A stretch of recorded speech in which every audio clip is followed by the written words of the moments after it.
서울이 어디 있어요? 근데 지금 대한민국이 그런 분위기를 점점 만들어 왔던 이유가 대한민국의 체제를 바꾸려고 하는 세력들이 대한민국의 젊은 애들의 정신을 말살시키는 거예요. 일하지 않도록 하는 거예요. 외국인 노동자 들어와서 외국인 노동자들이 물밑에 빠져나가 버리면은 문 닫아야 돼, 중소기업들. 우리 젊은 애들 일 안 해. 일을 하는 형태가 와 있는데, 자, 이제, 집중적으로 한번 볼게요. 1945년 8월 15일 해방됐어. 임시정부 요원들도 직접 못 오고, 미국에서, 임시정부인들 한 달 후에 이제 들어오고, 이승만 대통령 10월 달에 들어옵니다. 2달 후에 들어옵니다. 그럴 때에 소련의 지지를 받은 박은영이 건준, 조선인민민주주의 공화국을 설립을 해가지고 전국을 다니면서 사회주의 공산주의가 좋다고 하면서 조직을 만들어 갑니다. 그래서 그 당시에 50선거할 그 무렵에 대한민국의 국민들의 성향이 75%가 사회주의 공산주의로 기울어졌어요. 그건 즉 말씀드리면은 미국이란 걸 모르고 자유민주주의나 이런 걸 모르는 상태에서 소련이라고 하는 것 거기를 통해서 우리가 독립을 할 수 있겠다는 것이 있기 때문에 임시정부도 소련 공산주의의 침투에 의해서 자금을 받았던 그 임시정부의 요인들이 소련의 공작금을 받아가지고 운영했던 것이 드러났어요. 우리 이승만 대통령을 수반으로 세워놨지만은 공산당 자금이 온다는 걸 알기 때문에 수동을 했던 거예요. 그리고 이제 이승만 대통령이 딱 들어오고 나니까 전국이 사회주의 공산주의로 매몰돼 가고 있는 걸 발견했어요. 그때부터 싸우기 시작했는데 신탁 통치를 하겠다고 하니까 이승만 대통령은 반탁이다. 안 된다. 우리는 북한하고 통일을 시켜서 하겠다.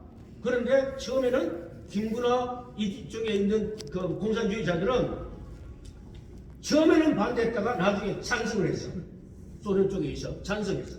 왜 찬성을 했냐면은 소련의 전략은 동국권 40개국에 어떤 전략이 있었냐면은 우익과 좌익이 동시에 이제 있으면은 어느 순간에 우익 인사는 행방불명이 되거나 암살돼서 없어져.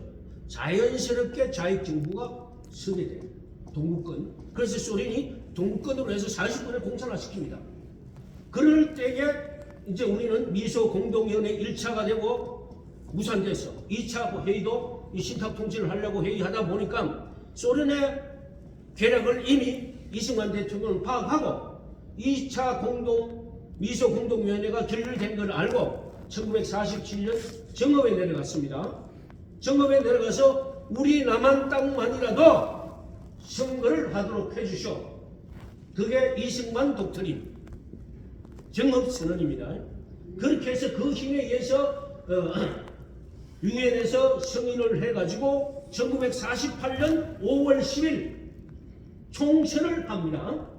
그때는 조선시대 양반 천공 마구 피해서 양반 쌍놈 관계없이 남녀노소 관계없이 18세만 이상 되면은 선거권을 준 자유민주주의 선거입니다. 미국도 완벽하게 민주주의가 되지 않은 상태에서 우리 대한민국은 1948년 5월 10일 선거를 했습니다. 근데 선거를 하려고 그러니까 제주 4.3 폭동, 대구의 2.28 폭동, 그 다음에 여수 순천 반란 사건 다 일어나는 거야. 근데 그 배후에는 남한공산당, 남노당이 경찰들을 죽이고 경찰 가족을 죽이고 하는 사건들이 일어나는 거예요. 제주 4.3 사건은 분명하게 남쪽에 있는 공산당들이 일으키는 폭동입니다. 분명히 나와 있어요. 그런데도 노무현 정부 때 박원순한테 정책자금 60억을 갖고 그걸 바꿔놨어. 제주 가면 제주평화공원이라는데 고달삼이나 이런 그 주모자들이 같이 있어요. 그 과정 속에서 피해를 본 사람이 있을 수는 있어. 그렇지만은 공산당 폭동이 확실한 거예요.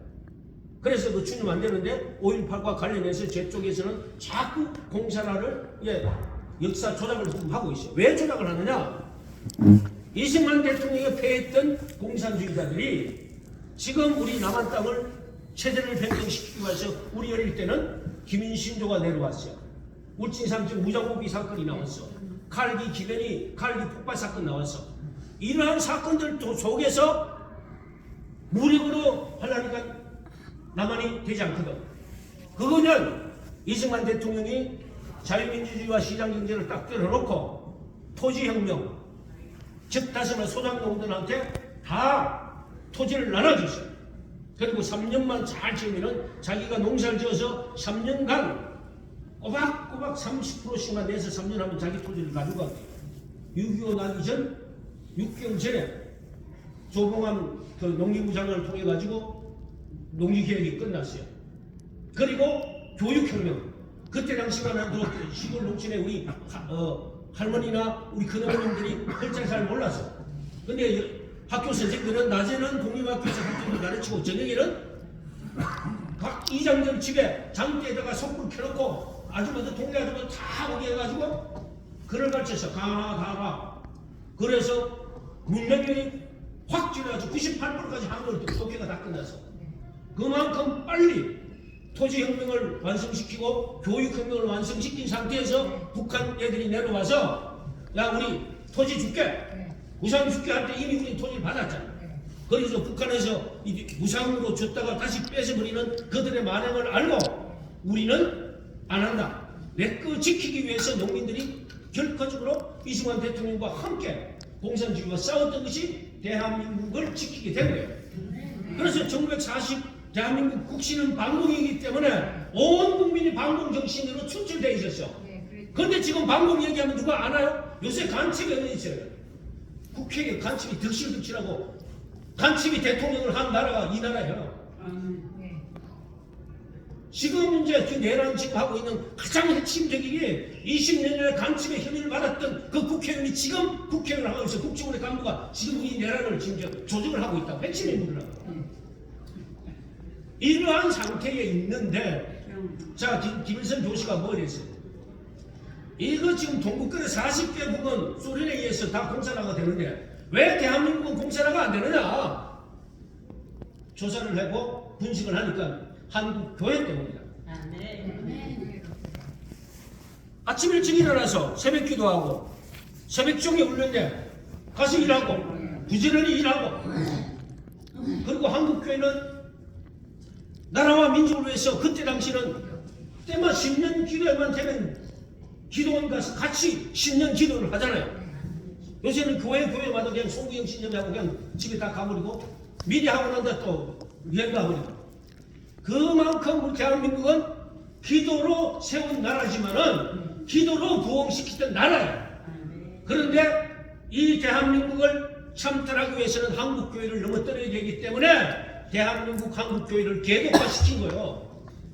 그런데도 우리 그 교인들끼리 누구는 큰 교회를 놓고 누구는 또 삿대질 해가지고 우리가 우리 스스로 침받고 있단 말이야. 왜 우리 저걸 갖고 우리 식구들을 총질하나요? 아니란 말이야. 검이 있을 수가 있어. 그러나 그 검을 받아주고 저들의 전략 속에 있다는 걸 알고 야 우리가 우리끼리 죽이면 결국은 끝나는 거야.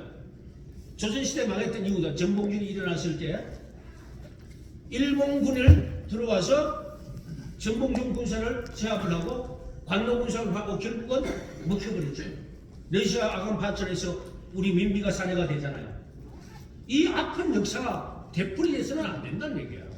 우리는 그래서 우리 지금 현재 이 위기는 사회주의 공산주의자들이 대한민국을 찬탈하지 못했던 그거를 자유시장 경제, 자유인권을 통해서 우리 사회의 왜곡된 구조로 선한 얼굴로 들어와서 도우는 척하면서 조직을 만들어 가지고 수평으로 가르는 포를 다 만들어 놨어요. 그래서 대한민국은 지금 저들에 의해서 거의 90% 되고 정치, 경제, 사회, 문화 다 장악 다 됐어. 오죽했으면 대통령을 탄핵돼 있는데도 탄핵된 사람마저도 지금 공수처가 그 다음에 할 수가 있느냐 이거야. 못하잖아요. 그래서 1948년, 45년부터 48년 이 사이에 일어났던 이승만 대통령의 바로 공산주의를 물리치고 대한민국을 건국했던 역사적 사건은 그때 당시 소련의 지도자, 중국의 지도자, 그 다음에 싱가포르의 리가노 수장, 미국의 유명한 대통령들까지도 이승만 대통령을 높게 평가합니다. 대단한 분이시에요. 그때 당시에 미국에서 학사, 석사, 그 다음 국제학 박사까지 다 붙은 이승만 대통령이고, 그리고 그분이 한성 감옥에서 하나님을 만나고 무릎 꿇고 기도를 합니다. 주님, 제 영혼을 구원해 주소서. 그리고 이 민족을 100만 명만 주시면 기독교 국가로 만들겠습니다. 지금 현재 정광 목사님이 기독교 입국론을 하는데 기독교 입국론은 단어는 없어. 그러나 100만 명의 하나님의 사람들을 주면 나라를 채우겠습니다 한 것이 그게 기독교 입국론의 근거야. 그래서 이제 그 기독교 입국론이 됐어. 그리고 난 뒤에 두 번째, 영국처럼 잘 살게 해주세요. 얼마나 그것도 손칼에 발리 무지를 가지고 칼에 묶여있는 상태에서 성경을 보면서 하나님을 말씀하면서 그 독립주의 정신을 책을 썼던 그분이 어떻게 감옥 안에서 전 세계를 다 내다보게 돼요. 아버지께서 명령도 주셨지만 그 당시에 아펜젤러 박사와 언두우드 장로교, 감리교 최고의 선교사들이 그 당시에 최고의 수제들이 대한민국에 하나님께서 보내주셨어. 그분들의 목적이 뭐냐면은 이 대한민국에도 미국의 워싱턴처럼 이 민족을 이끌어갈 지도자를 발굴하고 육성하는 것이 목적이라고 했어요. 그렇기 때문에 기독교에 있는 배작당에서부터 시작해서 젊은 인재들을 선택해가지고 교육을 시키는 겁니다. 아까 독립운동에 오면서 화환 쭉 나와 있었죠. 기독교 독립유공자들 이승만, 그 다음에